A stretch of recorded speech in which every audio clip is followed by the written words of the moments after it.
All right, so now being 6 o'clock, I'll call the monthly meeting of OCPC to order. I'll read the accessibility statement first. This meeting is accessible to people with disabilities. Microphones or telephones will be used by all speakers. Large print materials are available upon request. If you would like either of these accommodations, please contact Mary Waldron. The Notice of Non-Discrimination Rights and Protections to Beneficiaries regarding federal Title VI non-discrimination protections and the state non-discrimination protections is available on the Old Colony Planning Council website. All right, Mary, can we do a roll call vote roll call of attendance? Great, thank you. We'll start, we're going to do it by the town. So Abington. Present. Avon. Alternate, present. Thank you. Bridgewater. Bob Rulli, alternate. Thank you. Brockton. Present. Delegate present. That's okay. Thank you, Yolando. Duxbury, no. Allison. I don't think she was able to attend. East Bridgewater is unable to attend. Easton. Halifax. Hanover. Delegate present. Thank you. Hanson. Delegate present. Thank you. Kingston. Delegate present.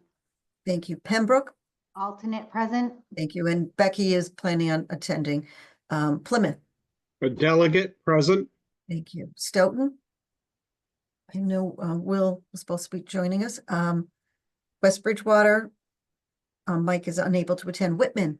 Alternate, Dan, present. Delegate present. Thank you. And at large. Delegate present. Thank you. And we have a quorum, Madam. Great, thank you, Madam Sub. All right, so next item is the consent agenda. These are items that were sent out in the packet that everybody received. So we've got the January 2025 meeting minutes. We've got the meeting minutes from our emergency executive committee meeting, which was February 12th. And then we've got the environmental notices. Any questions or concerns on those? Nope, none. All right, seeing no hands and hearing no voices, do we have a motion to accept those three items on the consent agenda? Motion to accept. All right, thank you, Noreen. Second. And second, was that you, Sandy? Rhonda, I think. Rhonda, thank you, Rhonda. All right, so we've got a motion and a second. Did I just want to double check. Was that you, Rhonda? It wasn't, but I can second that if it makes it easier. Thank you.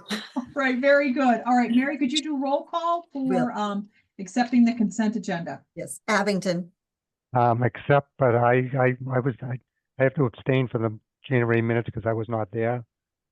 And I will do this just because I know it's come up before, and our parliamentarian Lee Hartman has said, if you've read the minutes, you are able to vote, but that's your comfort level. Okay, okay, then I'll accept.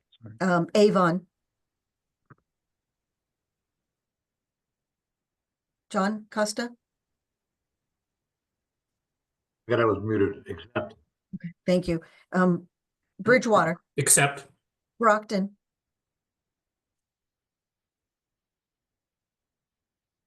Yolando, I don't know if you're muted. Oh, sorry. I thought I unmuted there. Thank you. Accept. Thank you. Hanover. Accept. Hanson. Accept. Kingston. Accept. Pembroke. Accept. Plymouth. Accept. I did not see Stoughton. Whitman. Accept. Thank you, Noreen. And delegate at large. Accept. It is unanimous. All right, thank you, everyone. All right, on to item 3, which is the January 2025 financials. Brenda, do you want to take us through these? Okay. At the end of January, we had a positive financial standing showing a 0.73% budget surplus. Available surplus funds are $110,983.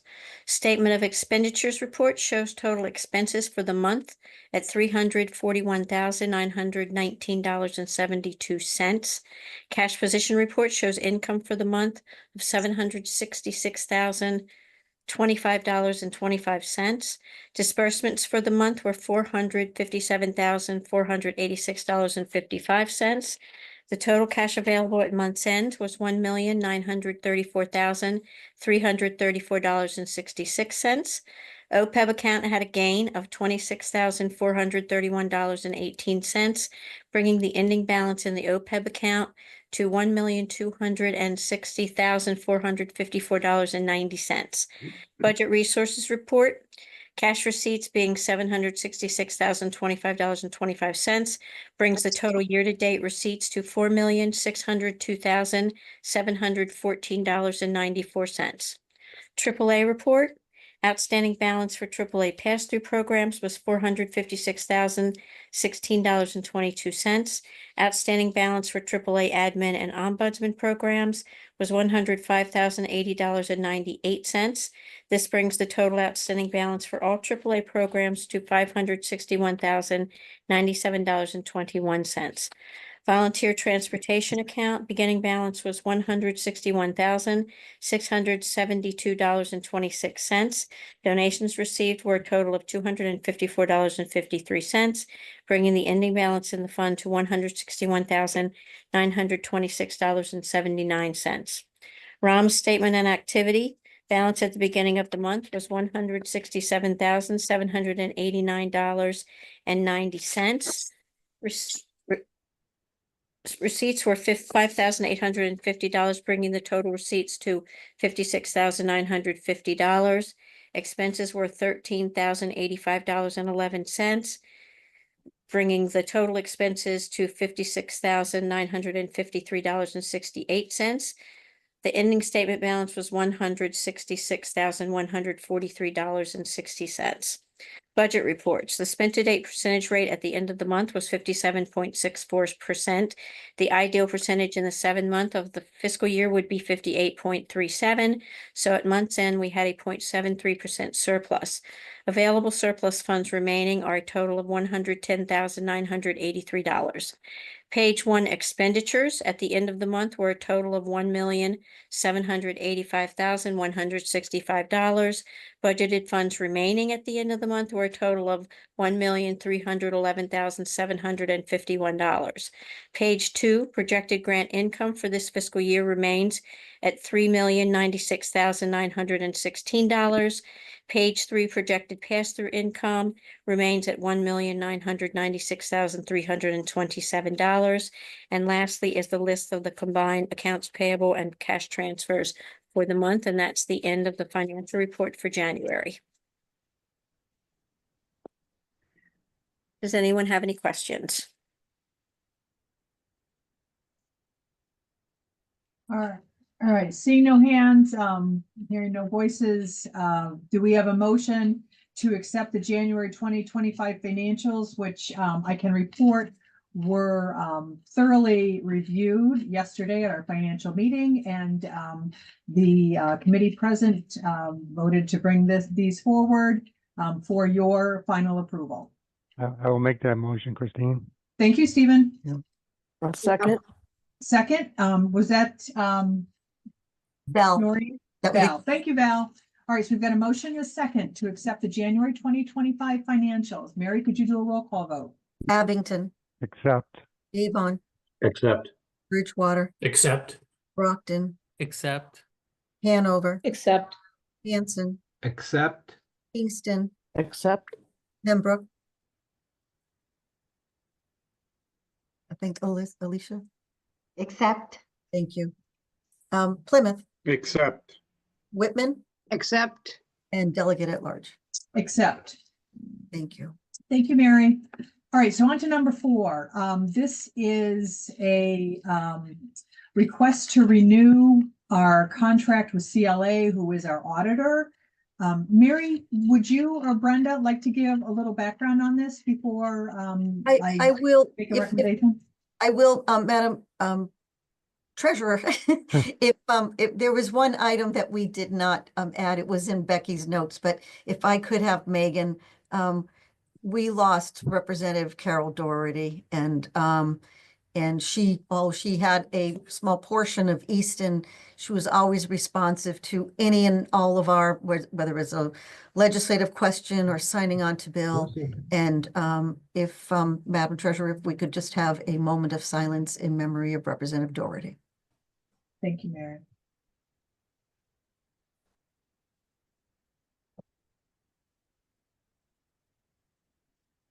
thank you for allowing us to do that.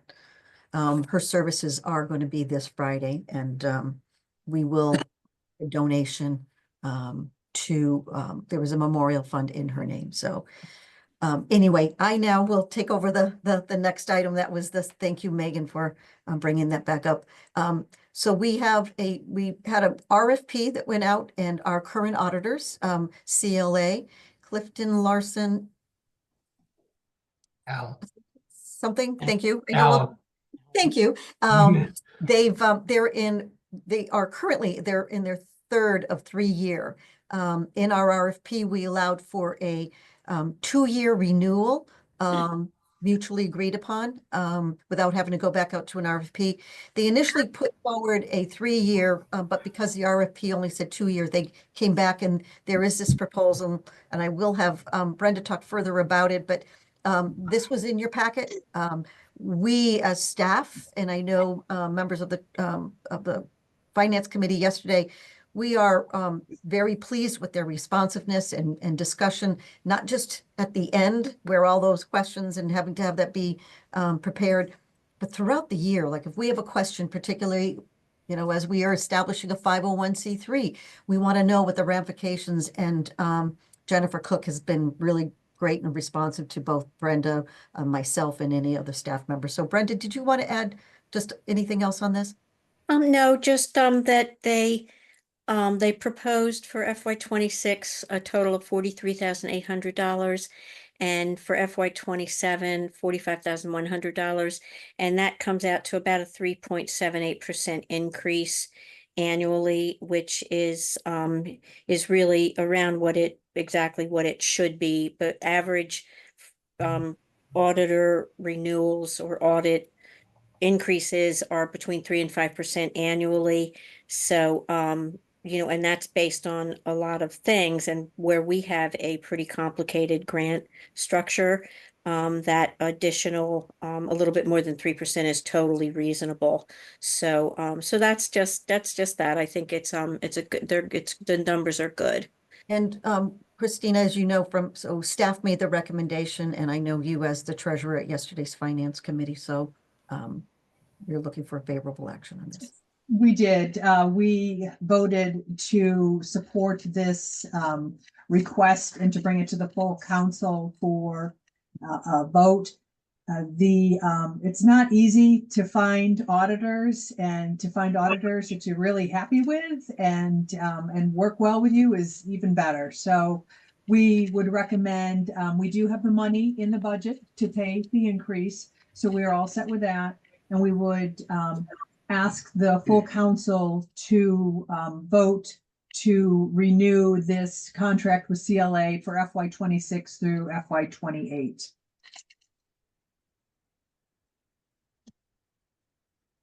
We need a Are there motion. any questions on it, or would you, someone feel comfortable making the motion? I'll make the motion. Okay, thank you, Val. I'll So we've got second a- it. Okay, and a second. Rhonda. Thank you, Rhonda. All right, so we've got a motion and a second to extend the contract with CLA from FY26 through 28. Mary, could you do a roll call vote? Yes, Abington, Accept. Avon, Accept. Bridgewater, Accept. Brockton, Accept. Hanover, Accept. Hanson, Accept. Houston. Accept. Thank you, Val. Pembroke, I think Alicia and I are both on, and I accept. thank you. Plymouth, Accept. Whitman, Accept. and at large. Accept. And Mary Jean Marie is joined from Oh, Easton. great. I note, and just while we have Jean Marie, thank you, Jean Marie. This is on the extension of the CLA contract. Yep, I got that. Thank you. Sorry, I did not call your name because I passed over it. I don't know if you wanted to vote on that. Accept. Thank you. And in addition to Jean Marie, I know that Alex Haggerty from Abington has joined us. So just to confirm the other members that are here. Thank you. Great, thank you, Mary, and I will pass the baton to Becky. That was a hot potato. Thanks for getting us going and handling that while I was still on the road from Boston. And we're just going to go straight into OCPC staff reports. Well, I just want to remind, in your packets and in the Google Drive, there is an extensive staff report of all the things that we're working on. And I want to just kind of say a couple things. So each week, all staff provide their managers a list of accomplishments from the week previous, and then also a work plan of things that they're working on. It's mind-blowing and how much work gets done and the collaboration between departments. So I do want to recognize those staff members that are here online today. Charlie Kilmore, you've heard from Brenda. Of course, you've seen Megan, Nick Giaquinto, and Don Sullivan from the Economic Development Department. Lori Muncy is on virtual with the Comprehensive Planning. Rhiannon Dugan, who's going to be doing a presentation for us following this, Sean Noel, and David Klein. Did I get everybody from the AAA? It's great to have staff just to be here today and just to, again, hear of all your commitment to the work that they do. We were going to do a grant update. We're going to save that for the next month's retreat, because Paul Umano was in the ER today with the flu, and between the poor guy's house being hit twice by a car and now he's got flu, this is not here. So I'm just going to tell you, we're going to pass over the grant, and I'm going to go directly over to Rhiannon, and we have a PowerPoint presentation that she's going to share. So Rhiannon. Thank you so much. Can everybody hear me okay? I am live from Abington's Town Hall because we are all working constantly, and we just finished up their Open Space and Recreation Steering Committee meeting. But I am going to jump topics completely and talk to you all today about the Greater Boston Climate Action Plan project that we are partnered with MAPC on. So the goal is to give you a very quick introduction and share updates of where we're at with this plan, and explain a little bit about the ways that you're able to participate in this next part as we push to wrap up the plan by June 30th.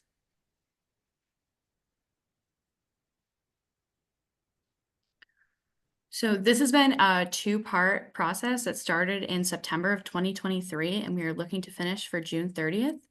So we're all done with part one, that was creating a priority climate action plan. And we are on to part two, which is creating a comprehensive climate action plan. So the first part was a sprint, and now we're in the marathon. We're going back through that first plan, and we're fleshing out some of the climate related goals that came up during the first part of that process. So our role in the project has been to serve as representation of the regional planning agency. We're one of 7 on this project. And to do that, we've overseen plan writing and engagement strategies. We've been able to revise and provide feedback on goals, make sure that they make sense for each and every RPA that's included. Additionally, we connected with municipalities within our region to engage within the process through a combination of committees and focus groups. So currently what we're doing is I am meeting with different municipality staff through this process. I'm also going to try to meet with a few different transportation groups. And then we're also going to be meeting with some community members. We're going to be going to Bridgewater State University and having some discussions with their class.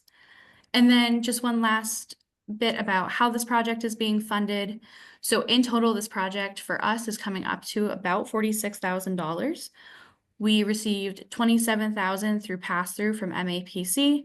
This money was originally allocated through EPA, and we have an additional $19,000 in match through our REPA fund. So this is the fun part of it. So this is, what are we really doing and why are there all these acronyms?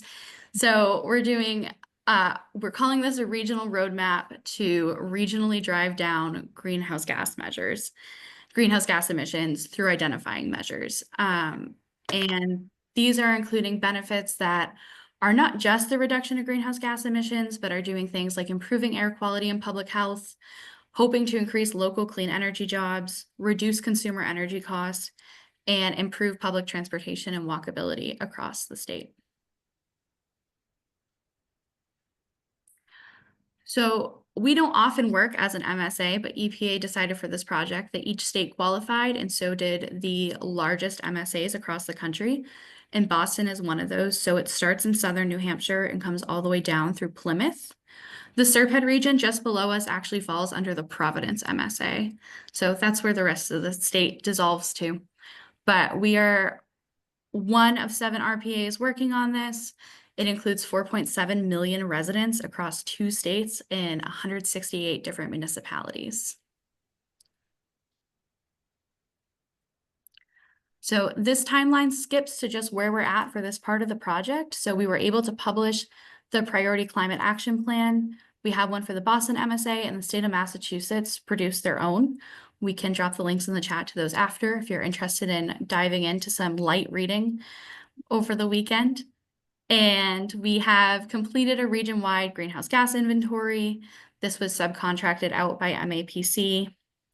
We are right now focused heavily on stakeholder and community engagement. We want to make sure that all the data that we've compiled so far and where we think these come out into goals actually align with things that people are seeing on a day-to-day basis. And then we will clean that up into a fully finished report in just a few short months. So a quick run through of the contents. We have climate impact and risks. We chose 2022 as our greenhouse gas emission inventory. This was our best base year, so we didn't want to use numbers that were still heavily skewed by people staying at home from COVID. 2022, we start to see what our new normal is for emission levels. It'll have reduction targets for 2030 and 2050 and includes workforce planning analysis, reduction measures that we can take, greenhouse gas emission and pollutant reduction analysis, which also ties into the next one, which is equity and co-benefit analysis. How does us driving down the use of one energy source have other positive implications, and how to implement all these steps? A large part of this process has been identifying equity and environmental justice. There was a separate steering committee that has been through both the first and the second part, and it is full of people who represent EJ communities throughout all of the RPAs. And we are looking at how each of these goals affect EJ communities as well as communities that don't have specific EJ parcels.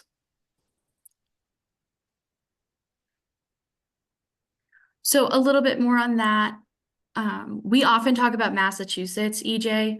This also shows LIDAC, which is a census tract of low-income disadvantaged communities. So 59 municipalities across this MSA have at least one census tract that's LIDAC, and 42% of all the census tracts are LIDAC. So now a fun pop quiz for everybody. And I will not hold it against anybody if they're wrong, because I got it wrong the first time too. So which sector do you think is responsible for the largest share of greenhouse gas emissions? We have 1, buildings, 2, transportation, 3, electricity, 4, industry, 5, waste, or 6, agricultural and natural lands. Want people just to unmute themselves and say it out loud? I would love for everybody to shout at me. I think that is the most fun method. Rhonda? Oh, geez, I have to go first. Waste. I'm gonna say waste. Transportation. That's what I think too. Whitman Waste. Agriculture, Lee. Brockton Agriculture. Transportation, Pembroke, I say. Bridgewater. Industry. Oh, Bridgewater, what did you say? Waste. Easton? Industry. Agriculture. And who else did we miss? I'm gonna say agriculture. Christine says agriculture. I'm going to say the Agriculture. same, Abington, agriculture.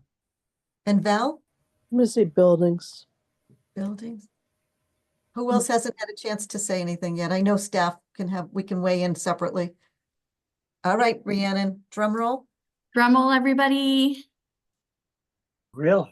Woo! It's buildings. Wow. The amount of energy it actually takes to keep a building heated and running, and the amount of energy that escapes from homes and I buildings see. across the state creates the most greenhouse gas emission. I 100% thought it was transportation, but I have a long commute, so I'm just biased. But this is looking at the entire region, so the things you guessed might make more sense for your community. Gotcha. Awesome. I love this interactive meeting today. I just want everybody to have fun. And MAPC made it super easy because they helped us design these really fantastic slides. So shout out to their staff that's also working super hard on this. So yeah, 46% across this region of greenhouse gas emissions goes to buildings. The next is transportation at 36% and 16% at electric generation. Waste is very little. Yeah, Wow. waste is very small on the emission scale, but has actually come up over and over again as being a local priority target. Even though it is so low, it is something that impacts people who live very close to it very strongly. They must be burying it pretty deep.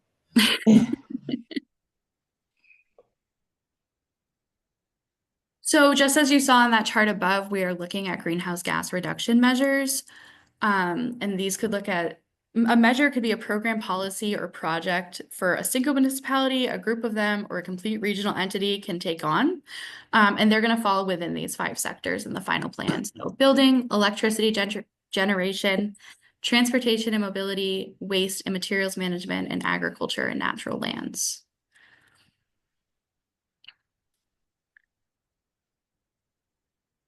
So I just did a quick example of some of the ways that each of these could show an impact. I'll start with landfills because that's been something that's come up very recently as being more of a local priority, is that as landfills sit, they produce an excessive amount of methane, which leaks into the air. And then while many of our South Shore communities are still on wells, if any of them were to crack and leach any of these contaminants, they can very quickly pollute water resources, and which is part of the reason why they've been such a concern out in our region.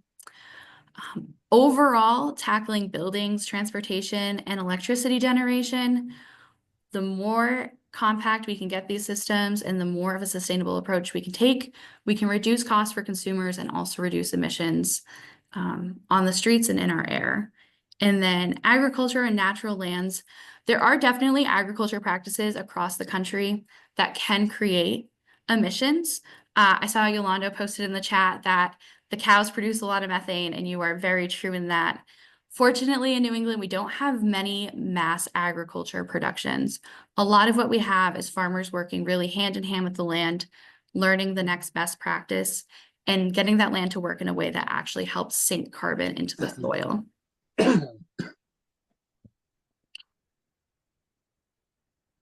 So now that you've all had so much fun and everybody just cannot wait, they don't want me to leave the screen. I know, I asked for it. I have a survey that will drop in the chat as well that we would love for you to take. It will also be in our next newsletter with a write-up. This is not just for municipal leaders, this is also for community members to take. There is a poster series that we will share later on in the next month. And you can subscribe to the newsletter. It's hosted by MAPC, but it is specific just to this project. So you don't have to get more council meetings when you're already here. And if anybody has any very specific interest in talking about anything in this presentation, please reach out. I'm happy to find more ways for you to be involved. If you want to sit down and look at draft measures, I'm happy to take the time to do that. And thank you all for allowing me to interrupt your meeting for a little bit today. Thank you, Megan, for putting Rhiannon's email in the chat. This is again another opportunity. Up there's her lovely face and her in our region. You know, we have really our relationship with MAPC continues to grow because of a lot of the borders, but you know, they're working with us on many of their projects. So just wanted to say thank you to Rhiannon, and I think we have just a minute or two for some questions if there are, and if not, please reach out to Rhiannon directly. Any questions? No. Rhiannon, is this funded by EPA Partially, yes. and partially by the state? Yes. Okay. It good. is a mix of both EPA and REPA funds. Okay, good. Explain what REPA funds are, Rhiannon, please. Just we're using it. So REPA is a very specific state program that comes down to the mostly the RPAs and is used to run the Green Communities program. There was an agreement that was put in place across any RPA that was working on this project to set aside a certain part of the budget over the last 2 years to give us some extra wiggle room of funding to get this project completed and make sure the community engagement was thoroughly done. Awesome. What a great presentation. Thank you, Rhiannon. Thank you. Mary, do we have another piece of the staff report, or is that it? No, that was it. And again, I just encourage all the members to look at the staff report that's in your packet.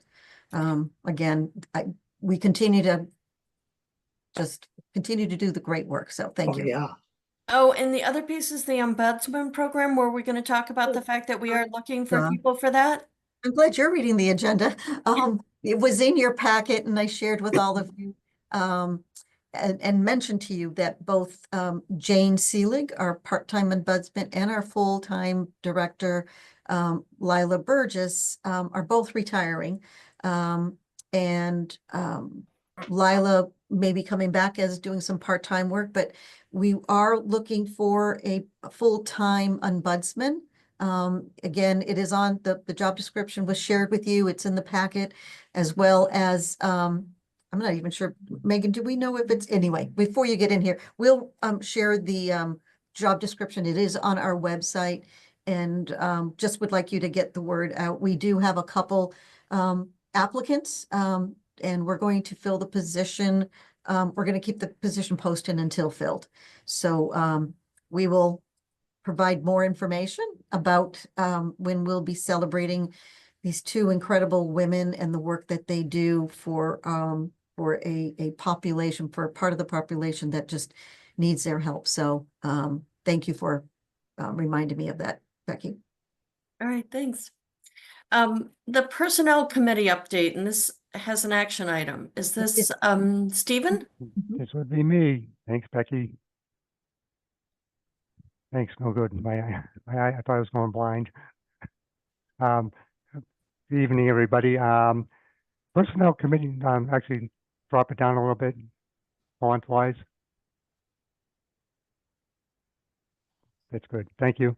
The Personnel Committee met on Wednesday, February 5th at 3 p.m., which included Chair Steve Santasanio, Lee Hardman, and Sandy Wright.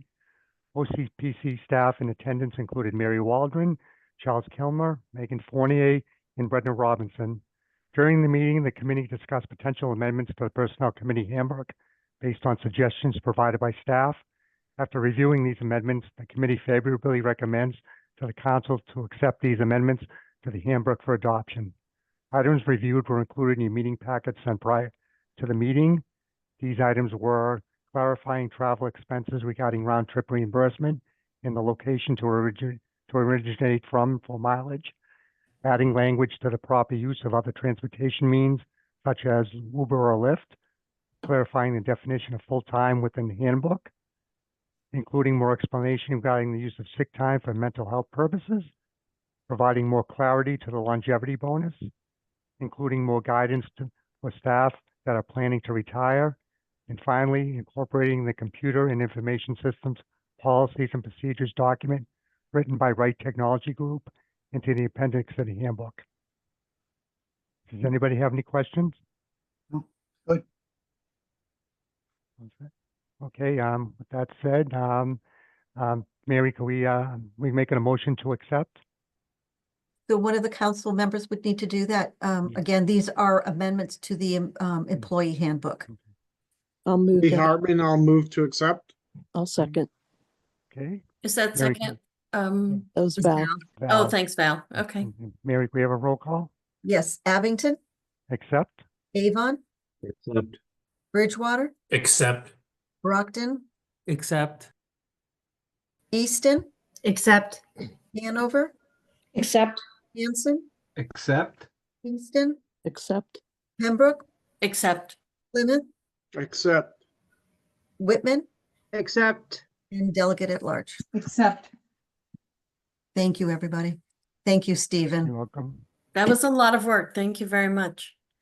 Now we have legislative updates. Mary, you're going to tell us about DLTA RPA Day Report? I will. There's lots of things going on. And on Tuesday, we were up on the Hill I say we, Don Sullivan, Lori Muncy, myself, and Joanne Zigman.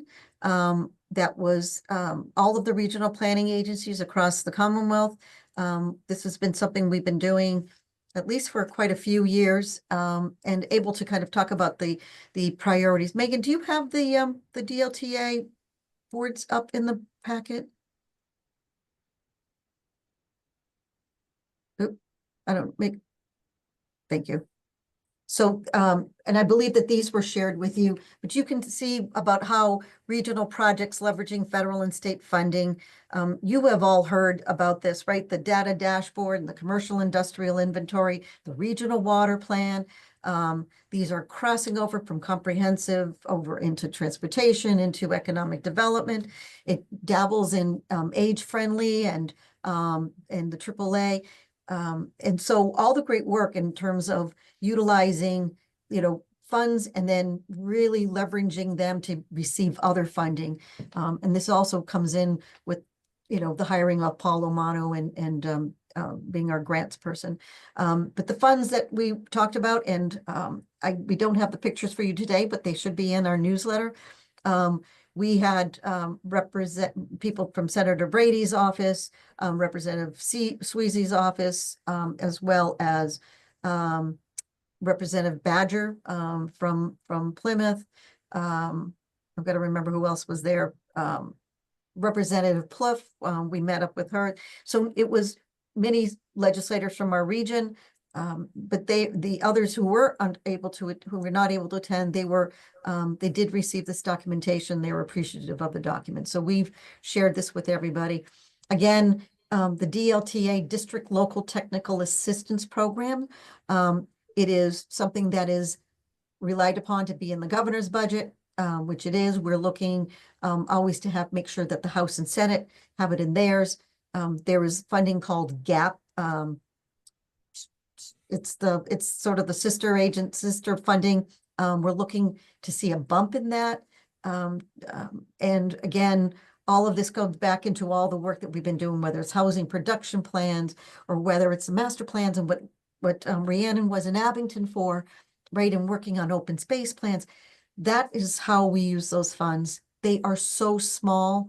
They really are in comparison, the amount of funds that we utilize, but we try to have it be spread across the region.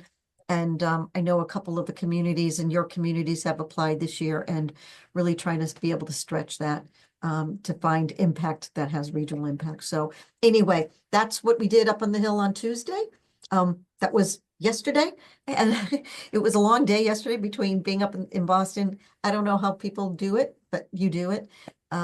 Thank you, Megan, for bringing that up. So that's DLTA RPA Regional Planning Day at the Hill. The retirement legislation, we've talked about it. It's been refiled again. Representative Lenatra is the House sponsor, and we are looking for legislators to sign on. I will update all of you.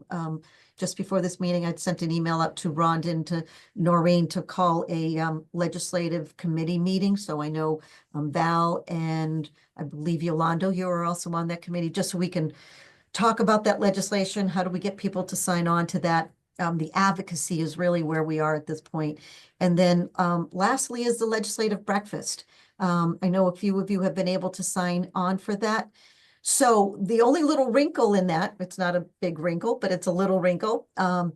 So while we were at the State House, Representative Sweezy said, "Hey, Mary, I think that there's another event on March 14th. I'm like, really? Like another legislative event? And he goes, yeah, I think it's with MAPC, Metropolitan Area Planning. So since we were all there, I went over to them. I said, you guys have a legislative breakfast? Long story short, they do on the same day. So some of our legislators, but when we all met, we had a good conversation. We're going to combine theirs with ours, and which I think makes sense. So Metropolitan Area Planning Commission has 101 communities, but they break it out, and then there are communities. So we have Duxbury, Hanover, Pembroke, and then I believe it's Stoughton. But those communities pay both into OCPC and into MAPC. I don't think Pembroke does anymore. Aha, interesting. Well, glad to have you all by yourselves. But basically, we're going to combine a lot of what we stand for. We get a lot of our legislative priorities also from our MAPC folks. So Megan and I are going to be meeting tomorrow with their team and just kind of making sure that it fits with making sure our priorities are in the same, and how do we keep that right, nice and focused. So so anyway, if you haven't responded one way or the other, even if it's a no, tell us no. But we're just trying to get, this is going to come up on us quick. Megan's going to Disney next week, so help me survive by telling me whether you can come or not.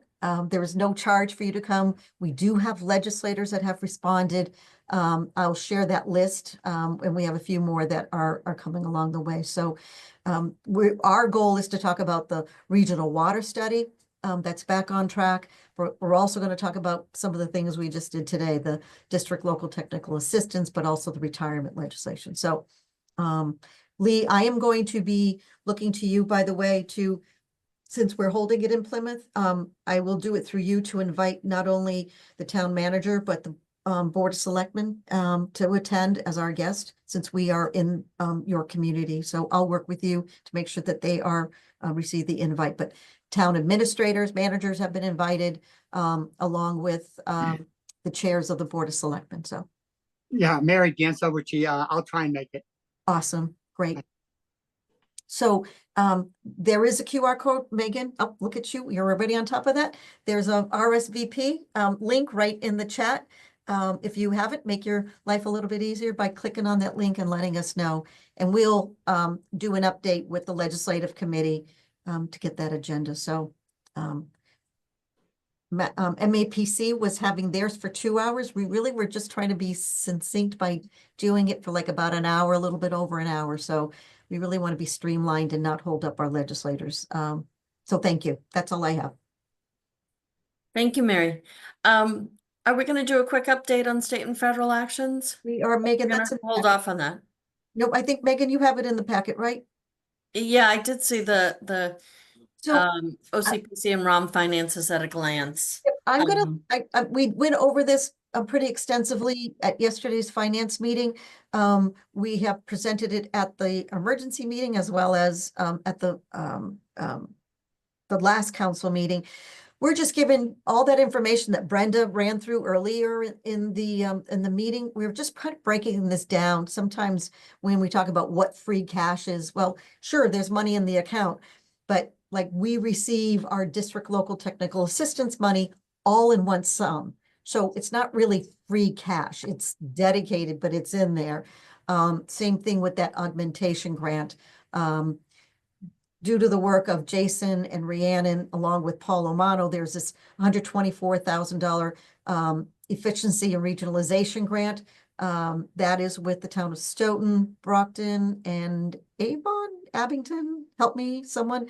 But my point is that these are funds that are committed, and so they're not technically free. But that yellow highlighted adjusted total available funds, that is what's available. If this was done in preparation with some of the early executive orders, we're continuing to be transparent and working with all of you as we move forward in some of these, you know, I would say just interesting times. But again, that is in your packet, and we will be having this item at the finance meeting from this point on.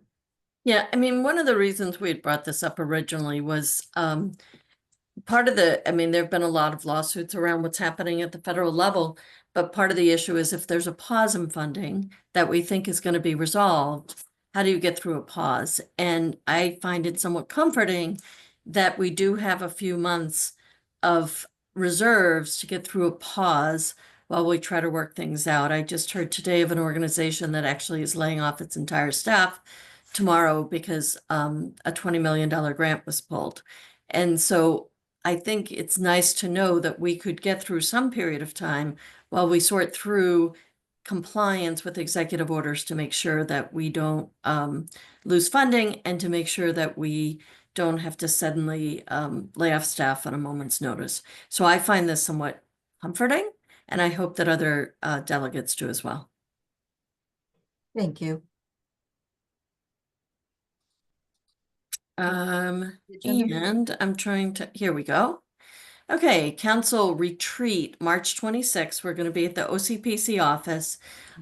March 26th, I'm really hoping that everyone can make that, or most of our delegates and alternates can be there, because this is our ability to really talk as a council about our priorities, get a better sense of what it means to be an OCPC council member, find out what some of these acronyms mean. And really, we have a lot of Zoom meetings, and we have maybe 3 times a year where we come together really in person. And this is one of those times. Last year, we had council retreats that were on 2 different days. This time, we're going to streamline it for the staff and have it on one day. But it's really important that we try to get everyone there so that we can have these conversations in person at least once or twice a year. Any questions about that? Thank you, Becky. And the date was at the January meeting. I believe we did a poll of the members who were in attendance, and this is what worked best for them. So what I would offer in again, without having to take away that we really want people to be here. If for some reason one cannot but wants to participate, we will make it, we'll have a virtual capacity. So Mary? I know you might have already said it, but what is the time, Mary, for that? it's our regular council meeting at 6 o'clock. Okay, thank you. So March 26th at 6 o'clock at OCPC, a chance to get together in person. If at all possible, please try to be there in person. If you have a health issue or some other constraint, but let's really try to be in person if we can. Someone, I think someone else had a question. Mary, it's Rhonda Hanover. I apologize. Again, I won't be able to attend. I will be on vacation that week unless I can Zoom in from Nassau, Bahamas. I'll be happy to do that for a little bit of time. So that would be great, but not sure that I could make that happen, but maybe I can try. That's okay. Thank you. I think you can enjoy a vacation, Rhonda, much needed. Oh, thank you, Becky. Okay, if we go back to the agenda now. Thanks, Megan. I think that's it, right? Any other business? And we don't have anything that we didn't reasonably anticipate. So this is more if there's issues that people want us to bring up at future meetings. So actually what Again. Megan is showing you, I had not shared this with the staff because this came in either late yesterday or today, but the hybrid meeting is winding down at the end of March. Gasp, right? And I know that our legislators been made aware of this, but there is a letter. We're looking for folks to talk to their legislators to sign on to the hybrid meetings. You all know we've had such a strong everybody shows up. We have a great turnout for all of our meetings. But as of March 31st, it expires. What I will thank you, Megan, for, is that the link for the, sorry, Megan, can you unmute yourself? To sign on to the telling legislators that you vote in favor of. Thank you for bringing that. Remote. So we're looking for whether you as a council members, this was not planned, and I know I could speak because we've talked about this as being a priority along the way, to have OCPC sign on to this. But if you can share this with your communities, if you find this something to be valuable for your communities and how you run meetings. So we will share, it's in the chat, but we'll make sure that we share this in a separate email with you. And what Megan was showing you earlier was just a sample letter that was created for to be shared. So Mary, this is a point of order. Didn't the governor put forth a piece of legislation as well as another rep to extend in perpetuity virtual or hybrid meetings? I believe that's true. The issue is that, is whether or not anybody's gonna act on that in this time frame. We just got committee chair assignments today. And somebody's gonna have to elevate that beyond, the typical structure for hearing bills. And I think it was tied into some other, a bill that had some other issues addressed as well. So I just don't know if it'll happen quickly enough. So this might be. Empowerment Act. Yep, thank you. Thank you, Charlie. So Plan A is to do something immediate to get us through because of the March 31st deadline. And then obviously Plan B between if the governor or legislators had filed something that that may take a little bit more time to wind through the process of public hearings and things of that nature. So does the governor have the authority then to extend the executive order that's in place Mhm. now? No, I don't think so. Not from what I because I think that was done on an emergency, it and was- I don't know that she could still consider it. So I think at this point, they need the legislature to act. And Bob and the other delegates I'll do a little bit more digging. Like I said, this was just provided. Either No, way. we got something yesterday as well. I mean, this could really put people on the back Correct. foot.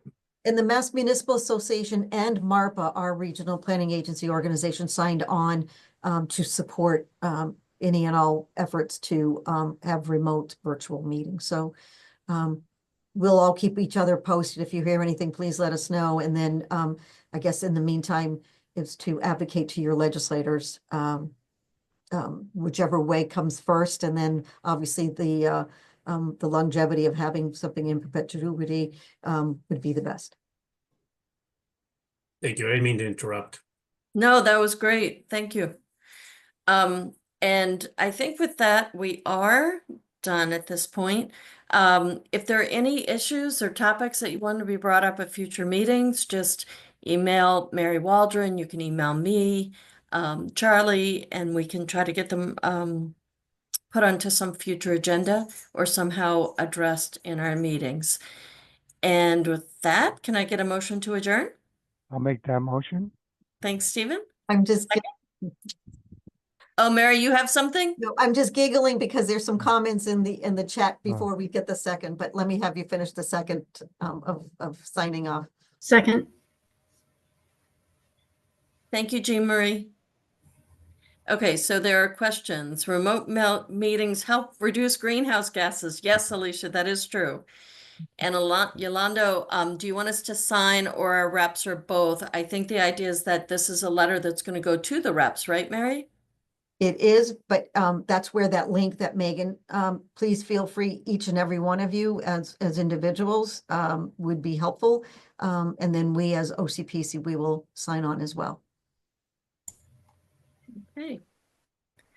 And with that, we have a motion and a second to adjourn. All in favor, just shout it out.